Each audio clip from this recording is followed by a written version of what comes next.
Hi guys, welcome to Robin Hood Diaries this evening. I need to give you a warning on this show. I'm going to be using lots of curse words because of tonight's topic, as I mentioned, which was previewed as a slaughtered prince, so to speak, that I came across in the midst of my life as a slaughtered prince. I don't remember, sometime in my 20s. Who cares? Okay, here we go. I will not have my family and friends fucking shamed to protect some stupid franchise. Okay?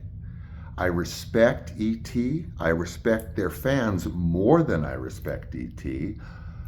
I have discovered new disrespect for those folks. I sold my face to a film that I don't know what, $500 million on the first global run. I don't know. And I'm not griping. I'm not charging for my book. I'm not asking for money. I get some help from my cousin, my beautiful cousin, one of a couple that are left because my family is all dead and I have virtually no friends. But this I will not fucking tolerate. So let's move on. I'd like to start by telling you a story about a slaughtered prince. Now, within the context of that, I need to bring it up to date a little bit, meaning that I have had 2 DMs forwarded to me since I started my movement, telling me in detail about how they are experiencing being a slaughtered prince. So if you want me to screenshot those, of course, rubbing out the name, I will gladly do that because they are detailed, illustrating that this kind of thing is still going on. So let me tell you about that person, just one of thousands that I've known, or over 1,000 in my time in Hollywood. I was born here, okay? I was raised here. I was raised among nothing but film industry people of all varieties, top to bottom, okay? Okay. So this gentleman, there was a hookup arranged, and I don't give a fucking hell what anyone assumes about how that hookup happened. Leave it to your goddamn imagination, okay? Do you have one? Not my viewers. This is directed at certain folks within my crosshairs. Okay, so I arrived, right? He is an actor that starred in a huge sequel to a film. I won't tell you the genre. Very recognizable to those, perhaps other actors and so forth in the industry. So the location of this hookup was at his home. So I go into his home, and why does it look like a lawyer's office? Okay, this is a kid in his early 20s. So we have, friendly banter, as many of these encounters start. They don't jump down each other's pants. They find a little bit about each other and are civilized and cordial and polite, usually. We don't pounce on each other's genitals. And so I came in, and then he showed me to his bedroom. And again, I thought, this does not add up. So I made mention of, golly gee, this doesn't look like this would be your room. Why? Because it was forest green painted with wood paneling and books, a library, I don't know, maybe some dark velvet, leather, a desk, and a bed plonked in there. So I'm asking him a little about his situation. We both know, being of the same ilk, kind of where we were going with this. Okay, it's not his house. It's not his bedroom. Okay? He had difficulty getting work after this big sequel. Who knows why? Maybe he was too effeminate. Maybe there was some grumblings. Maybe he had been friendly with the wrong person. But his career seemed to have tanked after starring in this big sequel. I'd never seen him in anything since then, nor had he virtually done anything since then. His benefactor, who owned the condo, was a producer. A producer, actually, who inferred to him that he didn't really need to keep an agent or his agent, because the producer would take it out in trade and be his agent for him, get him projects. Well, didn't seem to happen, but he was living comfortably. And then guess what? He discovered he was HIV positive, okay? So I've always been safe. I have been, had to have been safe for plenty of times. I know the ropes.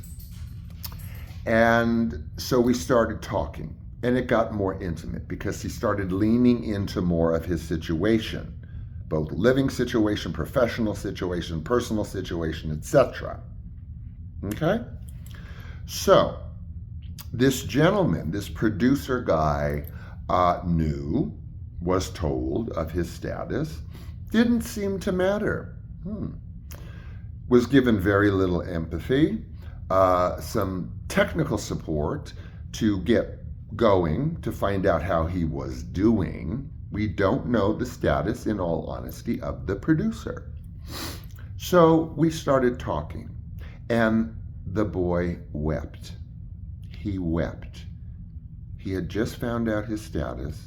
He was living with this producer man, had no place of his own, and was, for all intent and purpose, an indentured servant, a fudge maid, okay? A houseboy. This is from him, okay? So this broke my heart because I've been living with slaughtered princes my whole life. More and more so over the years, as you can well imagine, when they were willing to talk about it even, which many, many, many, many would not to their dying day. Okay? Philip McKeon was not, to my knowledge, ever assaulted or violated, but he's a slaughtered prince. Why? He was closeted his whole career. He couldn't get arrested after Alice. He went into production, and on his deathbed, he came out and expressed multitudes of regrets for not coming out earlier and taking a stand. Okay? So I wept with this trick, okay? And I did all that I could do within my power. So we wept. There was no sex. We talked for a long time because the benefactor was out of town. And I came out of that, my life altered, okay? I knew about slaughtered princes my whole life, but when one is smooshed in your face, it's a little difficult to swallow, no pun intended. Okay? Okay. So, I'm not going to make this very long. I'm not going to bore you with this story. I know. I don't really care how many views it gets, okay? Because this supports my upcoming book, due September 25th, for free sale, free at cost, to my subscribers. Keep that in mind for about a week from now. So, let me wrap this up by telling you where a lot of this fury sort of solidified. We all know about my partner who died at the age of 20. I met him at 19. I was 20. And he was just turning 20 when I met him. Not for a few months, okay? He was positive.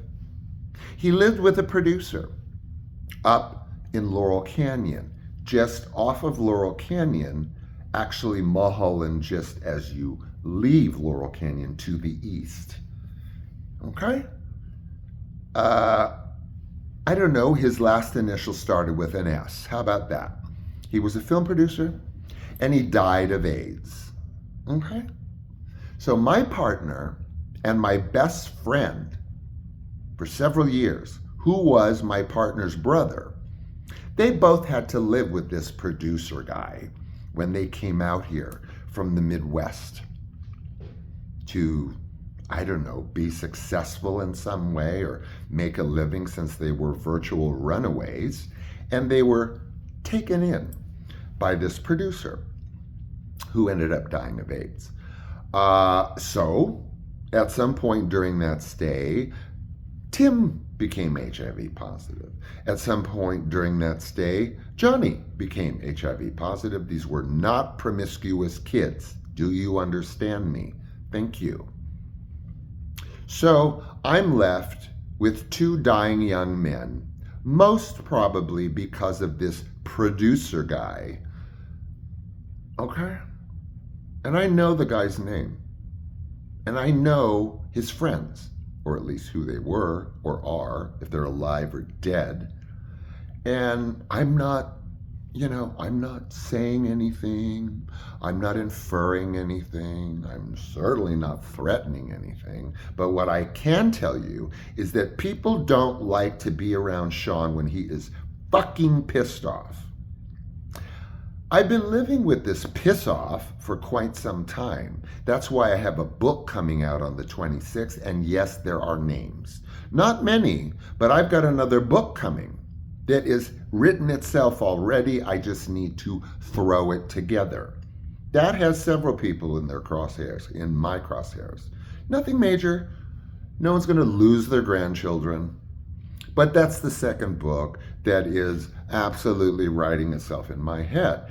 The third book, which has some crosshairs, a little bit more personal, a little closer to the bone, is already structured.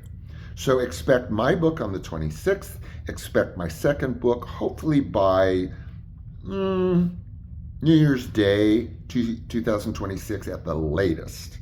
And then the third book is already structured in my head.